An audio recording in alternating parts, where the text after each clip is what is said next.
ഓം നമോ നാരായണായ. ഓം നമോ നാരായണായ. ഓം നമോ നാരായണായ. ഓം നമോ നാരായണായ.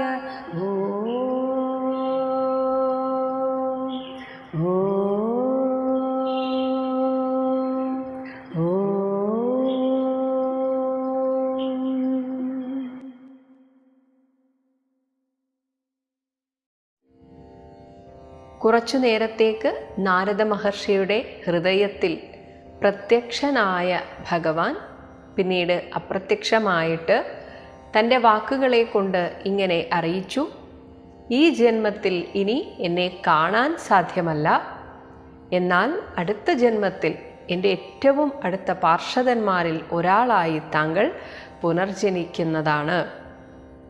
അതിനുശേഷം എന്ത് സംഭവിച്ചു എന്ന് പറയുന്നു 27ാമത്തെ ശ്ലോകം. നാമാനി അനന്തസ്യ ഹതത്രപഃ നാമാന്യനന്തസ്യ ഹതത്രപഃ പഠൻ ഗുഹ്യാനി ഭദ്രാണി കൃതാനി ച സ്മരൻ ഗാം പര്യടൻ തുഷ്ടമനാഃ പര്യടൻ സ്തുഷ്ടമനാ ഗതസ്പൃഹഃ കാലം പ്രതീക്ഷൻ വിമദോ വിമദഃ വിമത്സരഃ. നാമാന്യനന്തസ്യ ഹതത്രപഃ പഠൻ ഗുഹ്യാനി ഭദ്രാണി കൃതാനി ച സ്മരൻ ഗാം പര്യടൻ സ്തുഷ്ടമനാ ഗതസ്പൃഹഃ കാലം പ്രതീക്ഷൻ വിമദോ വിമത്സരഃ. ഗുഹ്യാനി ഗൂഢാർത്ഥങ്ങളായിട്ടുള്ള, ഒപ്പം ഭദ്രാണി അത് ചൊല്ലുന്നവർക്ക് മംഗളത്തെ തരുന്നതുമായ അനന്തസ്യ ആ ഭഗവാന്റെ നാമാനി തിരുനാമങ്ങളെ ഹതത്രപഃ ത്രപം എന്നാൽ ലജ്ജ. സാധാരണ നമുക്ക് ഉച്ചത്തിൽ നാമം ജപിക്കുമ്പോൾ ആരെങ്കിലും ഇത് കണ്ട് എന്നെക്കുറിച്ച് എന്താണ് വിചാരിക്കുക എന്ന രീതിയിൽ നമ്മൾ ചിലപ്പോൾ പതുക്കെയൊക്കെ ജപിക്കാറുണ്ട്, ആളുകൾ നമ്മെ ശ്രദ്ധിക്കുന്നു എന്ന് കാണുമ്പോൾ. എന്നാൽ അങ്ങനെ ഒന്നുമില്ലാത്ത ആളാണ് ഭക്തൻ. അതാണ് ഹതത്രപഃ. ഹതം എന്നാൽ വിട്ടു, ലജ്ജയൊന്നുമില്ല. ഭഗവാന്റെ തിരുനാമങ്ങൾ ഉച്ചത്തിൽ അങ്ങനെ ജപിച്ചുകൊണ്ട് നടക്കാൻ, ലജ്ജ വിട്ടുകൊണ്ട് അങ്ങനെ പഠൻ ഉച്ചരിച്ചുകൊണ്ട്, കൃതാനി ഭഗവത് കർമ്മങ്ങളെ, കൃതങ്ങൾ ഭഗവാന്റെ കർമ്മങ്ങൾ, സ്മരഞ്ച ആ ലീലകളെയൊക്കെ ഇങ്ങനെ ഓർമ്മിച്ചുകൊണ്ടും ഇങ്ങനെ ഭഗവാനെ കുറിച്ച് മാത്രം ചിന്തിച്ചതിനാൽ തുഷ്ടമനാഹ അത്യന്തം സന്തുഷ്ടമായ ചിത്തത്തോടുകൂടി, പിന്നെ ആഗ്രഹങ്ങളില്ല, ഭഗവാനെ കാണണം, അതുമാത്രം. അതിന് എത്രയും പെട്ടെന്ന് എനിക്ക് ഈ ജന്മം ഇല്ലാതാവണം, അതുകൊണ്ട് തന്നെ ഈ ജന്മത്തിൽ ഇനി എനിക്കൊന്നും നേടാനില്ല. അതുകൊണ്ട് ഗതസ്പൃഹഃ ആഗ്രഹം ഒട്ടുമില്ല, ഒന്നുമില്ല. ഈ ആഗ്രഹങ്ങൾ ഉണ്ടാകുമ്പോഴാണ് മറ്റുള്ളവരോട് ഒരു മത്സരബുദ്ധിയൊക്കെ ഉണ്ടാവുന്നത്. അല്ലെങ്കിൽ തനിക്ക് നേട്ടങ്ങൾ ഉണ്ടാകുമ്പോൾ അതിൽ ഒരു അഹങ്കാരം ഉണ്ടാകുന്നത്. എന്നാൽ ആഗ്രഹങ്ങളെ ഇല്ലാതായാൽ വിമദഃ മതമില്ലാത്തവനായിത്തീർന്നു. വിമത്സരഃ ആരോടും മത്സരിക്കാനില്ല. കാരണം തനിക്ക് ഈ ജന്മത്തിൽ കിട്ടാനുള്ള ഏറ്റവും വലിയ ഒരു സമ്മാനം, അനുഗ്രഹം കിട്ടിക്കഴിഞ്ഞു. ഇനി ഒന്നുമില്ല. അങ്ങനെ മത്സരമൊഴിഞ്ഞവനായി കാലം, തൻ്റെ അന്ത്യകാലം എപ്പോഴാണ് ഇനി വരിക എന്നിങ്ങനെ പ്രതീക്ഷ ഉറ്റുനോക്കിക്കൊണ്ട് ഗാം ഈ ഭൂമിയാകെ പര്യടൻ സഞ്ചരിച്ചു കൊണ്ടിരുന്നു. ഭഗവാന്റെ വാക്കുകൾ കേട്ട് അത്യധികമായ സന്തോഷത്തോടുകൂടെ ഭഗവാൻ വന്ന ആ വാണിയായിട്ട്, വാക്കായിട്ട് വന്നു നിന്ന ആ ദിക്കിനെ നോക്കി നമസ്കരിച്ച് പിന്നീടങ്ങനെ ഭൂമി മുഴുവൻ ചുറ്റി സഞ്ചരിക്കാൻ തുടങ്ങി. അങ്ങനെ നടക്കുമ്പോഴുണ്ടായ ആ കുട്ടിയുടെ മാനസികാവസ്ഥ, ഉച്ചത്തിൽ നാമം ജപിച്ചുകൊണ്ട്, അതിനൊന്നും ഒരു മടിയുമില്ലാതെ അങ്ങനെ നാമം ജപിച്ചതിലൂടെ തന്നെ ഹൃദയം ശുദ്ധമായി, കൂടുതൽ ശുദ്ധമായി. അതുകൊണ്ട് തന്നെ അത്യധികം സന്തുഷ്ടചിത്തനായി, കിട്ടുന്നതുകൊണ്ട് തൃപ്തനായിട്ട് ഒരാഗ്രഹവുമില്ല, അതുകൊണ്ട് മതവുമില്ല, മാത്സര്യവുമില്ല. ഇതാണ് സന്തോഷത്തിൻ്റെ രഹസ്യം, ആനന്ദത്തിൻ്റെ രഹസ്യം ഇതാണ്. ഇതറിയാതെയാണ് നമ്മളൊക്കെ പുറത്ത് സന്തോഷത്തെ തേടുന്നത്. ഇതാണ് ആനന്ദത്തിൻ്റെ രഹസ്യം, ഉള്ളിൽ നിന്നാണ് വരേണ്ടത്. അങ്ങനെ അത് കാണിച്ചു തരികയാണ് നമ്മുടെ ഋഷിമാരൊക്കെ ഇത്തരം കഥകളിലൂടെ. ഇങ്ങനെ ഈ ലോകത്ത് ഒന്നിനെക്കുറിച്ചും ചിന്താകുലനാകാതെ സന്തുഷ്ടനായിട്ടങ്ങനെ വിഹരിക്കുകയാണ് ആ കുട്ടി ചെയ്തത്. നാമാന്യനന്തസ്യ തത്രപഃ പഠൻ ഗുഹ്യാനി ഭദ്രാണി കൃതാനി ച സ്മരൻ ഗാം പര്യടൻ സ്തുഷ്ടമനാഗതസ്പൃഹ കാലം പ്രതീക്ഷൻ വിമദോ വിമത്സര. 28ാമത്തെ ശ്ലോകം. ഏവം കൃഷ്ണമതേഃ കൃഷ്ണമതേർ ബ്രഹ്മൻ അസക്തസ്യ അമലാത്മനഃ ബ്രഹ്മൻ അസക്തസ്യ അമലാത്മന കാലഃ പ്രാദുഃ അഭൂത് പ്രാദുരഭൂത് കാലേ തടിത് സൗദാമിനി യഥാ തടിത് സൗദാമിനി യഥാ. ഏവം കൃഷ്ണമതേർ ബ്രഹ്മൻ അസക്തസ്യ അമലാത്മനഃ കാലഃ പ്രാദുരഭൂത് കാലേ തടിത് സൗദാമിനി യഥാ. ബ്രഹ്മൻ അല്ലയോ ബ്രഹ്മജ്ഞ, വ്യാസഭഗവാനെ വിളിക്കുന്നു. ഏവം ഇപ്രകാരം കൃഷ്ണമതേഃ ഭഗവാനിൽ തന്നെ ഉറപ്പിച്ച മതി, ബുദ്ധിയോടുകൂടിയ, അസക്തസ്യ അതുകൊണ്ട് തന്നെ മറ്റൊന്നിലും ആസക്തിയില്ലാത്ത, അങ്ങനെയാകുമ്പോൾ അമലാത്മനഃ ശുദ്ധമായ ചിത്തത്തോടുകൂടിയും ഇരിക്കുന്ന എൻ്റെ കാലേ കാലം, അതായത് ആ ജന്മത്തിലെ ശരീരം ഉപേക്ഷിക്കേണ്ട കാലം, അതിന് സമയമായപ്പോൾ, അത് ഏത് പ്രായത്തിലാണ് എന്ന് പറയുന്നില്ല, എന്തായാലും സമയമായപ്പോൾ, ആ കാലത്തെ ആ ജന്മത്തിലെ എൻ്റെ പ്രാരബ്ധം ഒഴിഞ്ഞപ്പോൾ, തീർന്നപ്പോൾ, ഇനി എങ്ങനെയാണ് മൃത്യുദേവത പ്രത്യക്ഷപ്പെട്ടത് എന്ന് പറയുന്നു. സൗദാമിനി തടിത്ത്, മിന്നൽ പിണർ എന്നതുപോലെ, അതായത് വളരെ പെട്ടെന്നാണ് മരണം, വളരെ പെട്ടെന്നാണ് വന്ന് ആ ആളെ അങ്ങോട്ട് കൊണ്ടുപോകുന്നത്. ആളെ എന്നാൽ സൂക്ഷ്മ ശരീരത്തെ.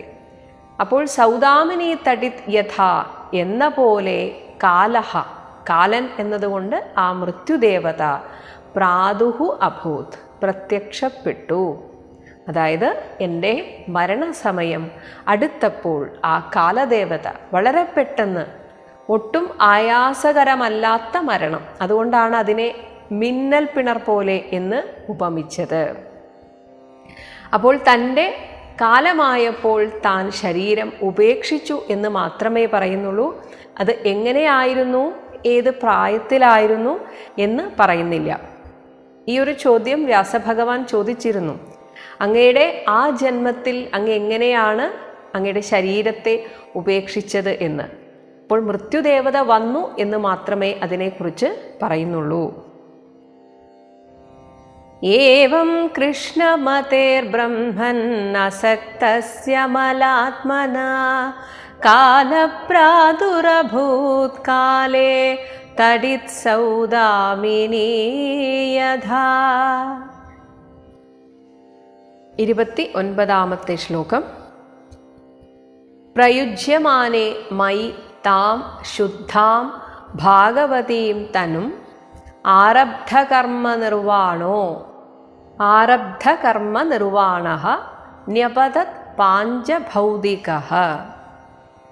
പ്രയുജ്യമാനേ മയി താം ശുദ്ധാം ഭാഗവതീം തനും ആരബ്ധകർമ്മനിർവാണോ ന്യപതത് പാഞ്ചഭൗതികഃ.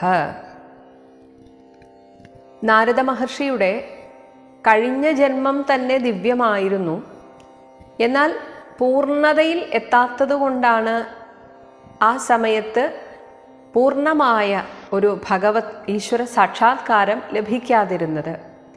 എന്നാൽ ആ ശരീരം വിട്ട ഉടനെ തന്നെയാണ് അദ്ദേഹത്തിന് അടുത്ത ജന്മം, ഇപ്പോൾ നാരദ മഹർഷിയായിട്ടിരിക്കുന്ന ഈ ജന്മത്തെ ലഭിച്ചത് എന്ന് പറയുകയാണ്.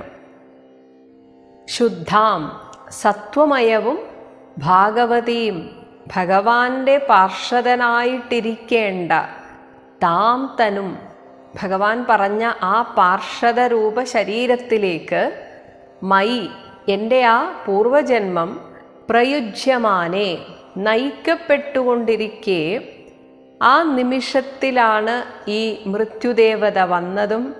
അങ്ങനെ എൻ്റെ ആ ജന്മത്തിലെ ആരബ്ധകർമ്മ നിർവാണഃ, പ്രാരബ്ധകർമ്മത്തിൻ്റെ പരിസമാപ്തിയിലെത്തിയ പാഞ്ചഭൗതിക, പഞ്ചഭൂതാത്മകമായ ആ ശരീരം ന്യപത, താഴെ വീണു. ഇവിടെ ആ മാറ്റത്തെക്കുറിച്ച് പറയുകയാണ്. ഭഗവത് സ്മരണയിൽ അങ്ങനെ നടന്നുകൊണ്ടിരുന്ന ആ ദേഹത്തിന് ഭഗവാൻ പറഞ്ഞ, ഭഗവാന്റെ പാർഷദനായിരിക്കേണ്ട ആ ജന്മത്തിലേക്കുള്ള സമയമായപ്പോൾ, അപ്പോഴാണ് ഈ മൃത്യുദേവത വന്നത്. ആ ഒരു ട്രാൻസ്ഫോർമേഷനാണ് ഇപ്പോൾ പറയുന്നത്. അങ്ങനെ ഞാൻ അതിലേക്ക് നയിക്കപ്പെട്ടുകൊണ്ടിരിക്കെ എൻ്റെ പ്രാരബ്ധകർമ്മഫലമായിട്ട് ഞാൻ കഴിഞ്ഞ ജന്മത്തിൽ വെച്ചുകൊണ്ടിരുന്ന ആ ശരീരം താഴെ വീണു. അതായത് ശരീരം, ഭൗതിക ശരീരം ഇല്ലാതായി എന്ന് അർത്ഥം. പ്രയുജ്യമാനേ മയിതാം ശുദ്ധാം ഭാഗവതീം തനും ആരബ്ധകർമ്മ നിർവാണോ ന്യപതത് പാഞ്ചഭൗതിക. പൂർവജന്മം അവസാനിച്ചതിന് ശേഷം ഇപ്പോൾ കാണുന്ന ഈ നാരദ മഹർഷിയുടെ ജന്മം എങ്ങനെയാണ് ഉണ്ടായത് എന്ന് പറയുന്നു. 30-ാമത്തെ ശ്ലോകം. കൽപ്പാന്തേ കൽപ്പാന്ത ഇദം ആദായ ഇദമാദായ ശയാനേ അംഭസി ഉദന്വതഃ ശയാനേ അംഭസ്യുദന്വതഃ ശിശൈഷോഃ അനുപ്രാണം ശിശൈഷോരനുപ്രാണം വിവിശേ അന്തഃ അഹം വിവിശേ അന്തരഹം വിഭോഃ. കൽപ്പാന്ത ഇദമാദായ ശയാനേ അംഭസ്യുദന്വത ശിശൈഷോരനുപ്രാണം വിവിശേ അന്തരഹം വിഭോ. അങ്ങനെ ആ ജന്മത്തിൽ ദേഹം വിട്ട സൂക്ഷ്മ ശരീരം ദേവന്മാരാൽ ആനയിക്കപ്പെട്ട് അങ്ങനെ ഊർധ്വലോകങ്ങളിൽ സഞ്ചരിച്ച് അപ്പോഴേക്കും കൽപ്പാന്തമായി. അതാണ് കൽപ്പാന്തേ. ആ കൽപ്പം അവസാനിച്ച ആ സമയത്ത് ഇതം, ഈ ലോകത്തെ മുഴുവൻ ആദായ ഉപസംഹരിച്ച് ഉദന്വതഃ പ്രളയസമുദ്രത്തിൻ്റെ അംഭസി ജലത്തിൽ ശയാനേ യോഗനിദ്ര കൊണ്ടിരുന്ന ആദിനാരായണനിൽ ശിശയിഷോഹോ ആ ആദിനാരായണനിലേക്ക് ലയിക്കുവാൻ വേണ്ടി ഉദ്യമിക്കുന്ന വിഭോഹോ ബ്രഹ്മദേവൻ്റെ അന്തഃ ഉള്ളിലേക്ക് അനുപ്രാണം ആ ബ്രഹ്മദേവൻ്റെ നിശ്വാസത്തോടൊപ്പം അഹം, അഹം എന്നാൽ എൻ്റെ ആ കഴിഞ്ഞ ജന്മത്തിലെ സൂക്ഷ്മ ശരീരം വിവിശേ കടന്നു. അങ്ങനെ ആ ജന്മത്തിലെ പ്രാരബ്ധം ഒഴിഞ്ഞു. സൂക്ഷ്മ ശരീരം ദിവ്യജന്മങ്ങളാണെങ്കിൽ ദേവന്മാരാൽ തന്നെ ആനയിക്കപ്പെട്ട് ഊർധ്വലോകങ്ങളിൽ സത്യലോകം, ജനലോകം തുടങ്ങിയ ആ ഊർധ്വലോകങ്ങളിൽ കുറേ നാൾ യോഗിമാരുമായിട്ടൊക്കെ സംസർഗത്തിന് ശേഷം പിന്നീടാണ് പുനർജനിക്കുന്നത്. അങ്ങനെ അപ്പോഴേക്കും കൽപ്പാന്തമായി. ആ കൽപ്പാന്തത്തിൽ ഞാൻ എൻ്റെ ആത്മാവിനെ, എൻ്റെ സൂക്ഷ്മ ശരീരത്തെ മഹാവിഷ്ണുവിൽ ലയിക്കാനിച്ഛിക്കുന്ന എൻ്റെ ഇപ്പോഴത്തെ പിതാവിൻ്റെ സ്ഥാനത്ത് നിൽക്കുന്ന ബ്രഹ്മാവിൻ്റെ പ്രാണനിലേക്ക് എൻ്റെ സൂക്ഷ്മ ശരീരത്തെ ഞാൻ പ്രവേശിപ്പിച്ചു. കൽപ്പാന്തയിദമാദായ ശയാനേ അംഭസ്യുതന്വത ശിശയിഷോരനുപ്രാണം വിവിശേയന്തരഹം വിഭോ. 31 ശ്ലോകം. സഹസ്രയുഗപര്യന്ത ഉത്ഥായ ഇദം ഉത്ഥായേദം ശുശ്രൂഷതഃ മരീചിമിശ്രാഹ. ചിലയിടത്ത് മരീചി മുഖ്യാഹ എന്ന് കാണാം. രണ്ടും അർത്ഥം ഒന്ന് തന്നെയാണ് വരിക. ഋഷയഃ പ്രാണേഭ്യഃ അഹം പ്രാണേഭ്യോഹം ച ജജ്ഞിരേ. സഹസ്രയുഗപര്യന്ത ഉത്ഥായേദം ശുശ്രൂഷത മരീചിമിശ്രാ ഋഷയ പ്രാണേഭ്യോഹം ച ജജ്ഞിരേ. പ്രളയകാലത്ത് ബ്രഹ്മാവിൻ്റെ 1000 ചതുർയുഗങ്ങളാണ്. 1000 ചതുർയുഗങ്ങളാണ് ബ്രഹ്മാവിൻ്റെ ഒരു രാത്രിയും, അതേപോലെ 1000 ചതുർയുഗങ്ങളാണ് ബ്രഹ്മാവിൻ്റെ ഒരു പകലും. അപ്പോൾ പ്രളയ സമയത്താണ് നാരദ മഹർഷിയുടെ പൂർവജന്മത്തിലെ സൂക്ഷ്മ ശരീരം ബ്രഹ്മാവിൻ്റെ നിശ്വാസത്തിലൂടെ ബ്രഹ്മാവിൻ്റെ അകത്തേക്ക് കടന്നത്. ഇനി 1000 ചതുർയുഗങ്ങൾ കഴിഞ്ഞേ അടുത്ത സൃഷ്ടി തുടങ്ങുകയുള്ളൂ. അപ്പോൾ അത്രയും കാലം ബ്രഹ്മാവിൻ്റെ ഉള്ളിൽ കിടന്നിരുന്നു. അതാണ് പറയുന്നത് സഹസ്രയുഗപര്യന്തേ.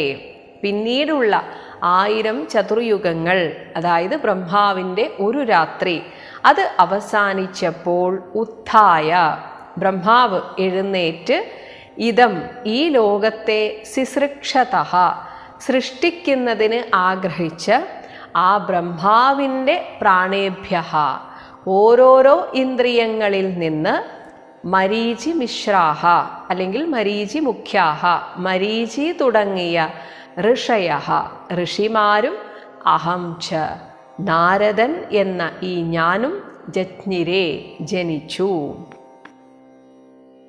ബ്രഹ്മദേവന്റെ നിശ്വാസവായുവിലൂടെ ഉള്ളിലേക്ക് കടന്ന ഈ ഞാൻ, എൻ്റെ സൂക്ഷ്മശരീരം, 1000 ചതുർയുഗങ്ങൾ കഴിഞ്ഞ് ബ്രഹ്മാവ് തൻ്റെ നിദ്ര വിട്ടുണർന്ന് 3 ലോകങ്ങളെയും സൃഷ്ടിക്കുവാൻ ആരംഭിച്ചപ്പോൾ മരീചി മുതലായ സപ്തർഷികളും ഈ ഞാനും ജനിച്ചു. സഹസ്രയുഗപര്യന്ത ഉത്ഥായേദം ശുശ്രൂഷത മരീചിമിശ്രാ ഋഷയ പ്രാണേഭ്യോഹം ച ജജ്ഞിരേ. ഇനി നാരദ മഹർഷിക്ക് ഈ ജന്മത്തിൽ കിട്ടിയ പ്രത്യേക അനുഗ്രഹത്തെക്കുറിച്ച് പറയുകയാണ്. 32 ശ്ലോകം. അന്തഃ ബഹിഃ ച അന്തർബഹിശ്ച ലോകാൻ ത്രീൻ ലോകാൻ സ്ത്രീൻ പര്യേമി അസ്കന്ദിതവ്രതഃ പര്യേമ്യസ്കന്ദിതവ്രത അനുഗ്രഹാത് മഹാവിഷ്ണോഃ അവിഘാതഗതിഃ. അനുഗ്രഹാൻ മഹാവിഷ്ണോരവിഘാതഗതി ക്വചിത്. അന്തർബഹിശ്ച ലോകാൻ സ്ത്രീൻ പര്യേമ്യസ്കന്ദിതവ്രതഃ അനുഗ്രഹാൻ മഹാവിഷ്ണോരവിഘാതഗതി ക്വചിത്. മഹാവിഷ്ണോഹോ അനുഗ്രഹാത് അനുഗ്രഹം കൊണ്ട്, ക്വചിത് ഒരിക്കലും, അവിഘാതഗതി എൻ്റെ ഗതിക്ക് സഞ്ചാരത്തിന് ഒരു തടസ്സവും ഉണ്ടാവുകയില്ല. അങ്ങനെ തടസ്സമില്ലാത്ത സഞ്ചാരത്തോടു കൂടിയവനായും, എന്നാൽ ഇങ്ങനെയൊക്കെ എനിക്ക് സാധിക്കുന്നത് അസ്കന്ദിത വ്രതഃ പിഴവേൽക്കാത്ത ബ്രഹ്മചര്യ വ്രതത്തോടു കൂടിയവനായും ഭവിച്ച്, ത്രീൻ ലോകാൻ 3 ലോകങ്ങളിലും എപ്പോൾ എവിടെ വേണമെങ്കിലും, അന്തഃ ബഹിഃ ച ആ 3 ലോകങ്ങളുടെ ഉള്ളിലും പുറത്തും എത്ര വേണമെങ്കിലും, എത്ര കാലം, എപ്പോൾ വേണമെങ്കിലും പര്യേമി ഞാൻ ചുറ്റി നടക്കുന്നു. ഭഗവാൻ വിഷ്ണുവിൻ്റെ അനുഗ്രഹത്താൽ എനിക്ക് ത്രിലോകങ്ങളുടെ അകത്തും പുറത്തും യാതൊരു തടസ്സവുമില്ലാതെ സഞ്ചരിക്കുവാൻ സാധിക്കുന്നു. ഇതിന് കാരണമായിട്ടുള്ളത് ആ ദൃഢമായിട്ടുള്ള ബ്രഹ്മചര്യാവ്രതം കൂടെയാണ് എന്ന് നാരദ മഹർഷി ഓർമ്മിപ്പിക്കുകയാണ്. അന്തർബഹിശ്ച ലോകാൻ സ്ത്രീൻ പരിയേമ്യ സ്കന്ദിതൗ വ്രത അനുഗ്രഹാൻ മഹാവിഷ്ണോരവിഘാതഗതി ക്വചിത്. 33-ാമത്തെ ശ്ലോകം. ദേവദത്താം ഇമാം വീണാം സ്വരബ്രഹ്മ വിഭൂഷിതാം മൂർച്ഛയിത്വാ ഹരികഥാം ഗായമാനഃ ചരാമി അഹം ഗായമാനശ്ചരാമ്യഹം.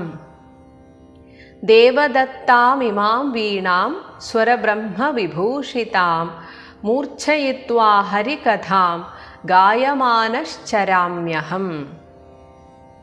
ദേവദത്താം, ഈശ്വരനാൽ ദത്തമായതും ദേവദത്തം എന്ന് പേരുള്ളതുമായിട്ടുള്ള സ്വരബ്രഹ്മ വിഭൂഷിതാം. സ്വരങ്ങൾ എന്ന് പറയുന്നത് ആ ബ്രഹ്മം തന്നെയാണ്. അങ്ങനെ സപ്തസ്വരങ്ങളാകുന്ന ബ്രഹ്മത്താൽ വിഭൂഷിതം അലങ്കൃതവുമായ ഇമാം വീണാം. ഇപ്പോൾ നാരദ മഹർഷിയുടെ കയ്യിൽ ആ വീണയുണ്ട് ആ കഥ പറയുന്ന സമയത്ത്. അതുകൊണ്ടാണ് ഈ വീണയെ മൂർച്ഛയിത്വ. മൂർച്ഛന എന്നാൽ സംഗീതത്തിൻ്റെ ഉച്ചസ്ഥായിയിലേക്ക് പോകുന്നതിനെയാണ്. അങ്ങനെ വായിച്ച് എന്നർത്ഥം. അങ്ങനെ ഈ വീണയെ വായിച്ച് ഹരികഥാം, ഹരികഥയെ ഗായമാനഃ പാടിക്കൊണ്ട് അഹം ഞാൻ ചരാമി ലോകം മുഴുവൻ സഞ്ചരിക്കുന്നു. അങ്ങനെ ഈ ജന്മത്തിലെ കഥയിലേക്ക് വന്നു. ബ്രഹ്മാവിൽ നിന്ന് മരീചി മുതലായ മഹർഷിമാരുടെ കൂടെ ജനിച്ചു. ഒപ്പം ദേവർഷി എന്ന പദവി കൊടുത്തു നാരദന്. നല്ല പാടാനുള്ള കഴിവ് കൊടുത്തു. ഒപ്പം ആ ഭഗവാന്റെ തന്നെ അനുഗ്രഹത്താൽ ദേവദത്തം എന്നു പേരുള്ള വീണയും ലഭിച്ചു. അങ്ങനെ ഈ ലോകം മുഴുവൻ ചുറ്റി സഞ്ചരിച്ചുകൊണ്ട് ഹരികഥയെ ഞാനിങ്ങനെ പാടിക്കൊണ്ടേയിരിക്കുന്നു. ദേവദത്താമിമാം വീണാം സ്വരബ്രഹ്മവിഭൂഷിതാം മൂർച്ഛയിത്വാ ഹരികഥാം ഗായമാനശ്ചരാമ്യഹം. 34-ാമത്തെ ശ്ലോകം. പ്രഗായതഃ സ്വവീര്യാണി തീർത്ഥപാദഃ പ്രിയശ്രവാഃ ആഹൂത ഇവ മേ ശീഘ്രം ദർശനം യാതി ചേതസി. പ്രഗായത സ്വവീര്യാണി തീർത്ഥപാദ പ്രിയശ്രവാഃ ആഹൂത ഇവ മേ ശീഘ്രം ദർശനം യാതി ചേതസി. പ്രിയശ്രവാഃ സത്കീർത്തിയുള്ള തീർത്ഥപാദഃ തൻ്റെ പാദം തന്നെ തീർത്ഥമായിരിക്കുന്ന ആ ഭഗവാൻ സ്വവീര്യാണി തൻ്റെ വീര്യങ്ങളെ പ്രഗായതഃ പാടിപ്പുകഴ്ത്തുന്ന മേ ചേതസി എൻ്റെ ഹൃദയത്തിൽ ആഹൂതഃ ഇവ വിളിച്ചു വരുത്തപ്പെട്ടവനെ എന്ന പോലെ ശീഘ്രം അതിവേഗം ഞാൻ എപ്പോഴൊക്കെ കാണാൻ ആഗ്രഹിക്കുന്നുവോ അപ്പോഴൊക്കെ ദർശനം യാതി എനിക്ക് ദർശനത്തെ ലഭിക്കുന്നു. കഴിഞ്ഞ ജന്മത്തിൽ കുറച്ചു നേരത്തെ ദർശനത്തിലൂടെ ഈ കുട്ടിയെ അനുഗ്രഹിച്ചു. എന്നാൽ ഈ ജന്മത്തിൽ നാരദ മഹർഷിയായിട്ട് കിട്ടിയ ഈ ജന്മത്തിൽ എപ്പോഴൊക്കെ ഭഗവാനെ കാണണം എന്നാഗ്രഹിക്കുന്നുവോ അപ്പോഴൊക്കെ തൻ്റെ മുന്നിലും ഹൃദയത്തിലും പ്രത്യക്ഷപ്പെടുന്നു. പ്രഗായത സ്വവീര്യാണി തീർത്ഥപാദപ്രിയശ്രവ ആഹൂത ഇവ മേ ശീഘ്രം ദർശനം യാതി ചേതസി. ഇങ്ങനെ നാരദ മഹർഷി ഹരികഥയെ പാടിക്കൊണ്ട് ലോകം മുഴുവൻ ചുറ്റുന്നത് തനിക്കു വേണ്ടി മാത്രമല്ല. അതാണ് 35-ാമത്തെ ശ്ലോകത്തിൽ പറയുന്നു. ഏതത് ഹി ആതുരചിത്താനാം ഏതധ്യാതുരചിത്താനാം മാത്രാസ്പർശ ഇച്ഛയാ മാത്രാസ്പർശേച്ഛയാ മുഹുഹു ഭവസിന്ധുപ്ലവോ ദൃഷ്ടഃ ദൃഷ്ടോ ഹരിചര്യ അനുവർണ്ണനം. ഹരിചര്യാനുവർണ്ണനം. ഏതധ്യാതുരചിത്താനാം മാത്രാസ്പർശേച്ഛയാ മുഹു ഭവസിന്ധുപ്ലവോ ദൃഷ്ടോ ഹരിചര്യാനുവർണ്ണനം. മുഹുഹു വീണ്ടും വീണ്ടും, മാത്രാസ്പർശ ഇച്ഛയാ. മാത്ര എന്നാൽ വിഷയങ്ങളുടെ അനുഭവം, അതിനെ സ്പർശിക്കുക എന്ന് വെച്ചാൽ ഇന്ദ്രിയങ്ങൾ നമ്മെ നയിക്കുന്ന വഴിയെ പോവാനുള്ള ആഗ്രഹം കൊണ്ട്. അങ്ങനെ പോകുമ്പോൾ നമ്മൾ ഈ മായയിൽ തന്നെ ചുറ്റിത്തിരിയുന്നു. നമുക്ക് സന്തോഷം തരുന്നതാണ് എന്ന് ചിന്തിച്ചുകൊണ്ട് നമ്മൾ പലതിൻ്റെയും പുറകെ പോകുന്നു. പക്ഷേ അവസാനം ഒരു ഭ്രമക്കാഴ്ച എന്നതുപോലെ എല്ലാം നമ്മിൽ നിന്ന് വിട്ടുമാഞ്ഞു പോകുന്നു. ഇങ്ങനെ ആതുരചിത്താനാം, എവിടെയാണ് സന്തോഷം എന്ന് തിരിച്ചറിയാതെ ആതുരരായിട്ടുള്ള, വിവശരായിട്ടുള്ള ഹൃദയം, അങ്ങനെയുള്ളവർക്ക് ഹരിചര്യ അനുവർണ്ണനം, ഹരികഥകളെ പറഞ്ഞുകൊണ്ടേയിരിക്കുക. ഭഗവാന്റെ പല കഥകളും നമുക്ക് അറിയാവുന്നത് തന്നെയാണ്. എന്നാലും ആരെങ്കിലും വീണ്ടും വീണ്ടും ഇത് പറയുമ്പോൾ അത് കേൾക്കാൻ ഒരു രസം. കാരണം യത് യാതൊന്നാണോ, ഏതത് ഹി ഇതൊന്നു മാത്രമേ, ഭവസിന്ധു പ്ലവഹ ഭവം സംസാരമാകുന്ന സിന്ധു, സാഗരത്തെ കടക്കാനുള്ള പ്ലവം, ഒരു കപ്പലായിട്ട് ദൃഷ്ടഹ കാണപ്പെട്ടിട്ടുള്ളൂ. അപ്പോൾ നാരദ മഹർഷി തൻ്റെ വീണയിൽ ഹരികഥ പാടിക്കൊണ്ട് ലോകം ചുറ്റുന്നത് ഈ ലോകത്തിലുള്ളവർക്ക് വേണ്ടിയാണ്. സംസാര സാഗരത്തിൽ ആണ്ടുമുങ്ങിപ്പോയ ഭക്തന്മാരെ ഉയർത്തെഴുന്നേൽപ്പിക്കാൻ ഭഗവാനാൽ നിയുക്തനായിട്ടാണ് നാരദ മഹർഷി ഇങ്ങനെ എല്ലാവരെയും ഹരികഥ പാടിക്കൊണ്ട് എല്ലാവരുടെയും സംസാര ദുഃഖത്തെ ഇല്ലാതാക്കുന്നത്. അങ്ങനെ അവരെ സംസാരത്തിൻ്റെ മറുകര എത്തിക്കാനുള്ള ഒരു കപ്പലായിട്ട് ആ ഹരികഥയെ ആക്കി മാറ്റുന്നു. അങ്ങനെയാണ് ഹരികഥ നമ്മുടെ സംസാര സാഗരത്തെ താണ്ടാനുള്ള കപ്പലാണ്. അപ്പോൾ നാരദ മഹർഷി ഇത്തരത്തിലുള്ള സന്ദർഭങ്ങളിലൊക്കെ അവിടെ പ്രത്യക്ഷപ്പെടുന്നു. നമുക്ക് ഒരുപാട് കഥകൾ കാണാം. എല്ലാ കഥകളിലും ഒരു മാറ്റം വരുന്നത്, പലപ്പോഴും മാറ്റം വരുന്നത് നാരദ മഹർഷിയുടെ ഇടപെടലോടുകൂടി ആയിരിക്കും.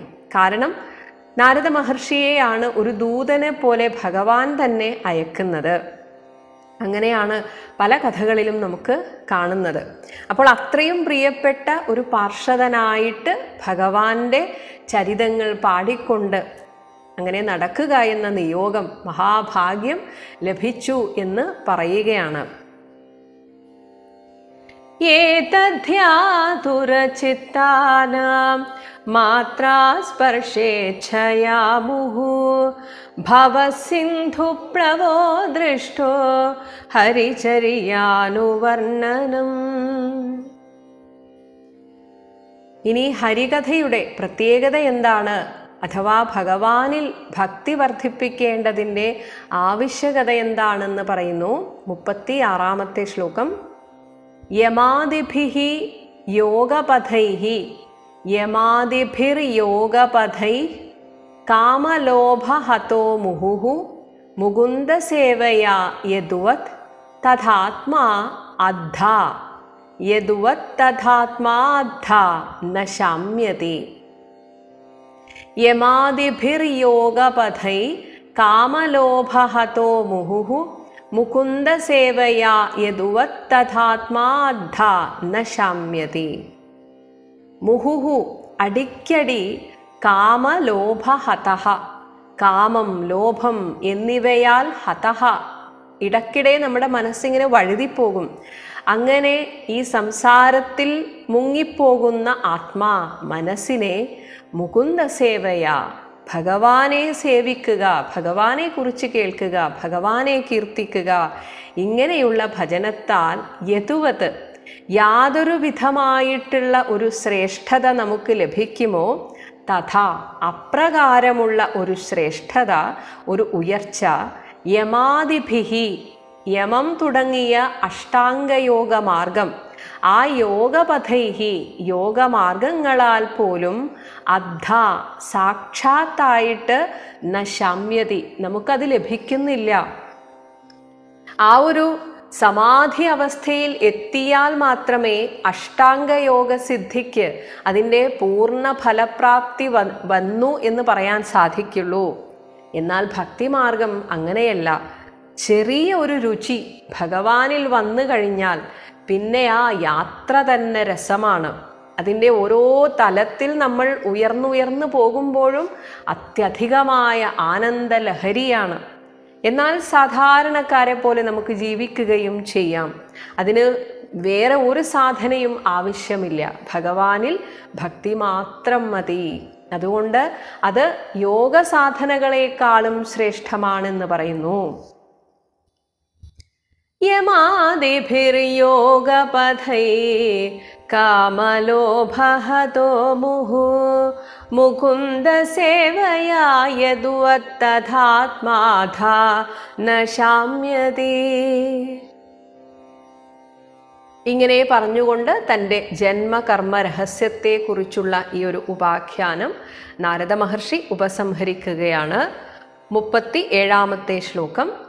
സർവം തത് ഇദം ആഖ്യാതം തദിദമാഖ്യാതം യത് പൃഷ്ടഃ അഹം യത് പൃഷ്ടോഹം ത്വയാ അനഘ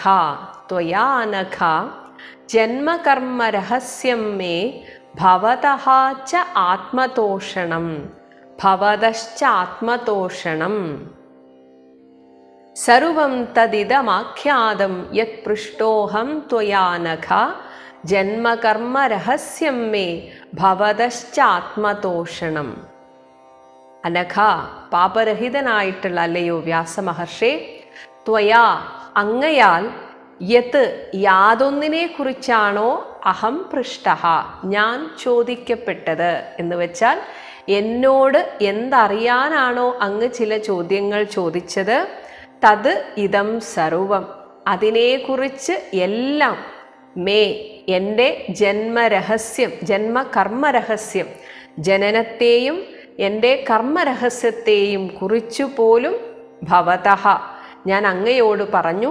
മാത്രമല്ല അങ്ങയുടെ ആത്മപ്രസാദത്തിനായിട്ട് അങ്ങ് ദുഃഖിച്ചിരിക്കുകയായിരുന്നു.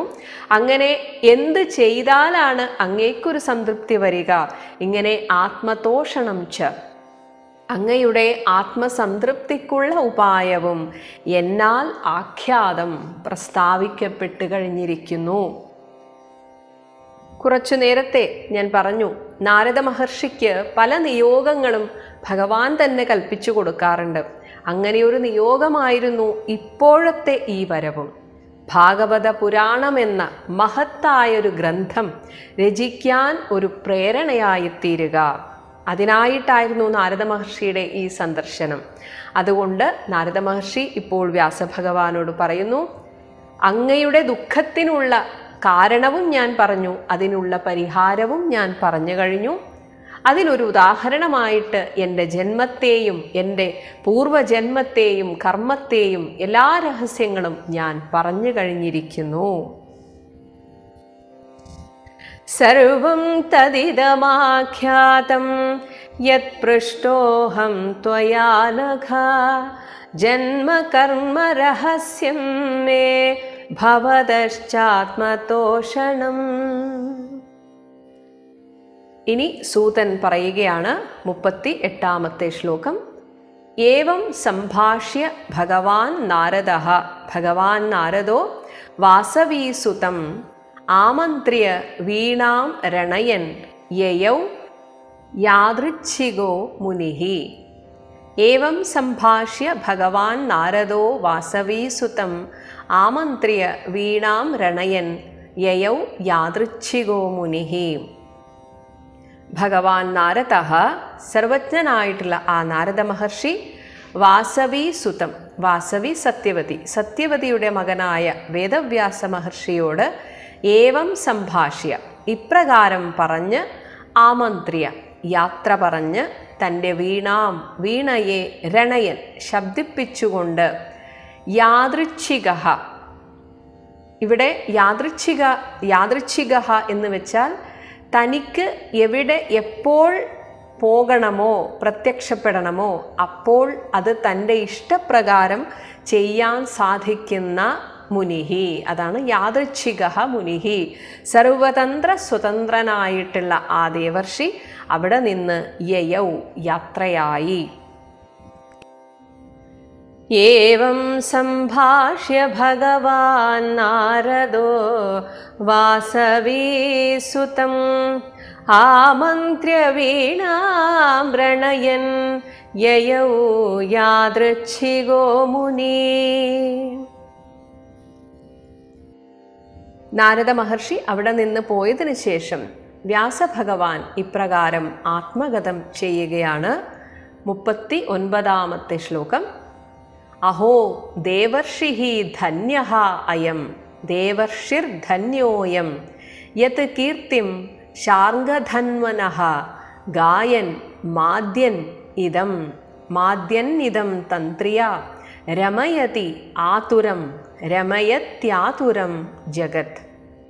അഹോ ദേവർഷിർധന്യോയം യത് കീർത്തിം ശാർംഗധന്വനഃ ഗായൻ മാദ്യൻ ഇദം തന്ത്രിയ രമയത്യാതുരം ജഗത്. അഹോ അത്യാശ്ചര്യം. അയം ദേവർഷിഹി ഈ ദേവർഷി ധന്യഃ ഭാഗ്യശാലി തന്നെ. യത് എന്തെന്നാൽ ശാർംഗധന്വനഃ ശാർംഗധന്വം ധനുസ് തൻ്റെ കയ്യിലിരിക്കുന്ന ഭഗവാൻ മഹാവിഷ്ണുവിൻ്റെ കീർത്തിയെ തൻ്റെ തന്ത്രിയ വീണക്കമ്പിയിലൂടെ ഗാനം ചെയ്ത് എന്നിട്ട് അതിലൂടെ മാദ്യൻ സ്വയം സന്തോഷിച്ച് അതേപോലെ ആതുരം ദുഃഖപരവശരായിട്ടുള്ള ഇതം ജഗത് ഈ ലോകത്തെയും രമയതി സന്തോഷിപ്പിക്കുന്നു. ഇതിൽ പരം ആനന്ദം ഇനി എന്താണ് വേണ്ടത്? നാരദ മഹർഷി പോയതിനു ശേഷം വ്യാസഭഗവാൻ നാരദ മഹർഷിയുടെ ആ അത്യദ്ഭുതമായ ജീവിതത്തെക്കുറിച്ച് ഭാഗ്യാതിരേകത്തെക്കുറിച്ച് ആശ്ചര്യം കൊള്ളുകയാണ്. എന്തൊരു ഭാഗ്യമാണ്! ഭഗവാൻ ഏത് നിമിഷവും പ്രത്യക്ഷപ്പെടാൻ തയ്യാറായിട്ട് നിൽക്കുന്നു. ഭഗവാന്റെ അനുഗ്രഹത്താൽ 3 ലോകങ്ങളിലും യഥേഷ്ടം സഞ്ചരിക്കാം. എന്ത് സംശയത്തിനും നാരദ മഹർഷിക്ക് ഉത്തരമുണ്ട്. അതുകൊണ്ട് തന്നെ സർവജ്ഞനാണ്. എന്നാൽ ഭക്തിയിലോ അത്യുന്നതൻ, ഭക്തോത്തമനാണ്. ഭഗവാന്റെ കഥകളെ പാടിയും അതിനെക്കുറിച്ച് ആലോചിച്ച് സന്തോഷിച്ചും അങ്ങനെ ഈ ലോകം മുഴുവൻ സഞ്ചരിക്കുന്നു. അതിലൂടെ മറ്റുള്ളവർക്കും ആതുരരായിട്ടുള്ളവർക്കും സന്തോഷത്തെ കൊടുക്കുന്നു. മഹാഭാഗ്യം, അല്ലാതെ വേറെന്താണ് പറയേണ്ടത്? ഇങ്ങനെയുള്ള വ്യാസഭഗവാന്റെ ആത്മഗതത്തോടു കൂടിയാണ് 6-ാം അധ്യായം അവസാനിക്കുന്നത്. അഹോ ദേവർഷിർധന്യോയം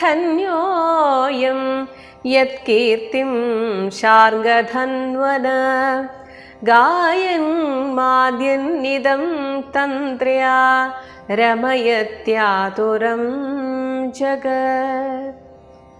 ഇതി ശ്രീമദ്ഭാഗവതേ മഹാപുരാണേ പാരമഹംസ്യാം സംഹിതായാം പ്രഥമസ്കന്ധേ വ്യാസനാരദ സംവാദേ ഷഷ്ഠോധ്യായഃ.